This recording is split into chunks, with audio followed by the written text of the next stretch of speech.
Hi mga ka-locals! If you're a fan of Calderetang Kambing, then I got you! Kasi alam nyo ba, we went to this gem in Manila na grabe, very sikat talaga and trending ngayon. So this is Vincent's Kambingan and alam nyo ba, ang dami ng influential people who went here. Pero eto na, we first started with their complimentary sinampalukang manok, then we got then their salt and pepper spare ribs. Pero alam nyo ba, lahat to gawa sa kambing, kaya very interesting, perfectly fried, lalo na with the suka na they gave, ang sarap. Mom also got their kilawin and syempre their caldereta.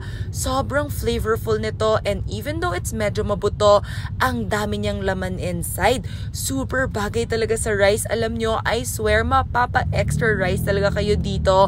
I now get why a lot of people are going talaga here. Then we also got their crispy squid. Ito medyo okay lang for me, pero grabe, sobrang highlight talaga yung calderetang kambing. Ayan na yung extra rice, kaya naman if you haven't tried it pa, nako, make sure you check them out. Kain tayo!